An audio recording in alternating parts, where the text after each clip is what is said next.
ത്രിയേക ദൈവ തിരുനാമത്തിന് മഹത്വമുണ്ടായിരിക്കട്ടെ. മലങ്കര സുറിയാനി കത്തോലിക്ക സഭയെ സംബന്ധിച്ച് ജനുവരി മാസം 3 പുണ്യപിതാക്കന്മാരുടെ ഓർമ്മകളിലേക്ക് കൊണ്ടുപോകുന്ന ഭാഗ്യപ്പെട്ട ദിവസങ്ങളാണ്.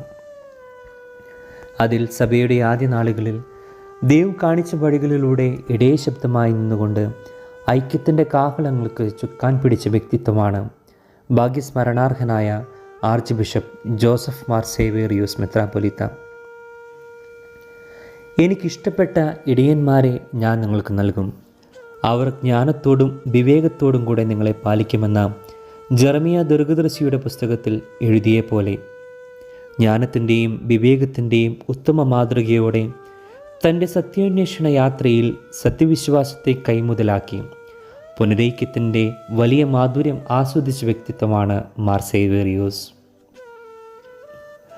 മല്ലപ്പള്ളി വാളക്കുടി കുടുംബത്തിൽ ഉമ്മച്ചൻ അക്കാമ ദമ്പതിമാരുടെ 5ാമത്തെ കുഞ്ഞായിരുന്നു ഐപ്പെന്ന മാമോദിസ പേരുള്ള സേവേറിയോസ് തിരുമേനി.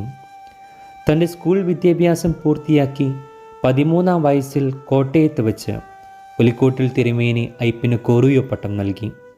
തുടർന്ന് MD സെമിനാരിയിൽ പഠനങ്ങൾ തുടർന്നു.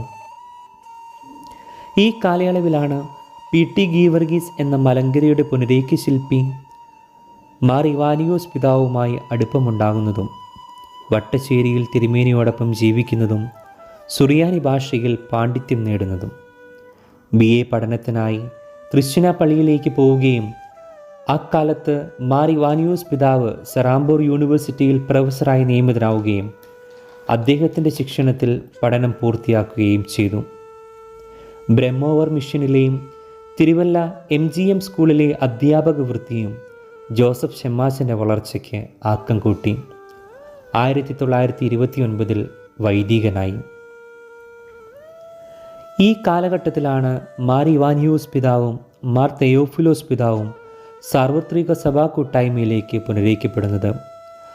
മാർ തോമാസ് ലീഹ പകർന്നു നൽകിയ വിശ്വാസം തൻ്റെ ജീവിതയാത്രയിലുടനീളം ചേർത്ത് പിടിക്കുവാൻ അച്ഛന് കഴിഞ്ഞു.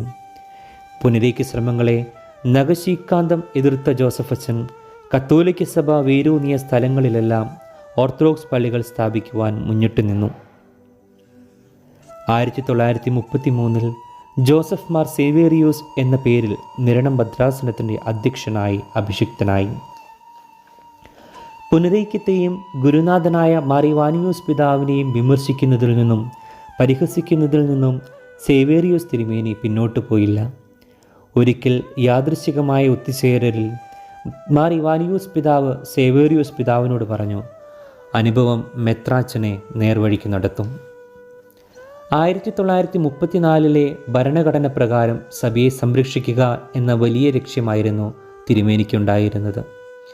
കാലഘട്ടം നൽകിയ മറുപടിയായിരുന്നു തിരുമേനിയുടെ ജ്യേഷ്ഠ സഹോദരൻ മലങ്കര സുറിയാനി കത്തോലിക്ക സഭയിലേക്ക് പുനരൈക്യപ്പെട്ടതും അതുമൂലം തന്നെ മലങ്കര സുറിയാനി കത്തോലിക്ക സഭയെക്കുറിച്ചും പുനരൈക്യത്തെക്കുറിച്ചും കൂടുതലായി അടുത്തറിയുവാൻ ഇടയാക്കിയത്. തൻ്റെ ഗുരുനാഥനായ മാർ ഇവാനിയോസ് പിതാവിന് തെറ്റുപറ്റുകയില്ല എന്ന വിശ്വാസത്താൽ വിച്ഛേദിച്ച ബന്ധങ്ങളെ കൂട്ടിച്ചേർക്കുവാൻ അതുമൂലം 1937 മാർ ഇവാനിയോസ് പിതാവിന് മുൻപാകെ സാർവത്രിക കത്തോലിക്ക കൂട്ടായ്മയിലേക്ക് പുനരൈക്യപ്പെടുന്നത്. ക്രിസ്തു ദർശനം ഉണ്ടാകുന്നതിന് മുൻപ് സാവൂളിൻ്റെ പ്രവർത്തനങ്ങൾ നമുക്കെല്ലാവർക്കും അറിയാവുന്ന കാര്യമാണ്. ദർശനത്തിന് ശേഷം തൻ്റെ ശക്തമായ ദൈവിക പ്രവർത്തനങ്ങളിലൂടെ ക്രിസ്തു ശിഷ്യനായി വിശുദ്ധ പൗലോസ് മാറി. മലങ്കരയുടെ സാവൂൾ എന്ന അപരനാമം അഭിയുന്ന പിതാവിന് ചാർത്തപ്പെടുന്നതും സാവൂൾ എന്ന വിശുദ്ധ പൗലോസിൻ്റെ ജീവിതവും തിരുമേനിയുടെ ജീവിതവും താരതമ്യപ്പെടുത്തുമ്പോഴാണ്. പുനരൈക്യ ശ്രമങ്ങളെ എത്രമാത്രം എതിർത്തുവോ അതിനേക്കാൾ കരുത്തോടെ പുനരൈക്യത്തെ സ്വീകരിക്കുവാനും പിതാവിന് കഴിഞ്ഞു. 1937 1950 കാലഘട്ടത്തിൽ തിരുവല്ല രൂപതയുടെ അഡ്മിനിസ്ട്രേറ്ററായി അഭിയുന്ന തെയോഫിലോസ് പിതാവിനോട് ചേർന്ന് നിന്ന് പ്രവർത്തിച്ചു. 1953 മാർ ഇവാനിയോസ് പിതാവ് കാലം ചെയ്തപ്പോൾ തിരുവനന്തപുരം അതിഭദ്രാസനത്തിൻ്റെ ചുമതല ഏൽപ്പിക്കുവാനായി സഭയും കാർഡിനൽ ടിസാൻ്റെ നേതൃത്വത്തിൽ തീരുമാനിക്കുകയും എന്നാൽ ഈ ചുമതലകളിലേക്ക് താല്പര്യം കാണിക്കാതിരുന്ന പ്രിയ പിതാവിനെ തിരുവല്ല മെത്രാപ്പൊലീത്തൻ ആർച്ച് ബിഷപ്പായി ഉയർത്തുകയും ചെയ്തു.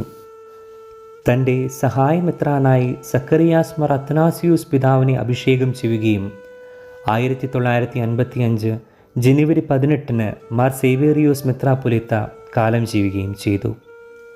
വ്യക്തിബന്ധത്തിൻ്റെ ഊഷ്മളത കൊണ്ട് മനുഷ്യ മനസ്സിനെ കീഴ്പ്പെടുത്തുന്ന സ്നേഹനിധിയായിരുന്നു മാർ സേവേറിയോസ്. എളിമ കൊണ്ടും വിനയം കൊണ്ടും മനുഷ്യനെ കീഴ്പ്പെടുത്തിയ അഭിമന്യ തിരുമേനിയെ ഈ സമയത്ത് നമുക്ക് ഓർക്കാം. വന്യപിതാവിൻ്റെ മാധ്യസ്ഥം നമുക്ക് യാചിക്കാം.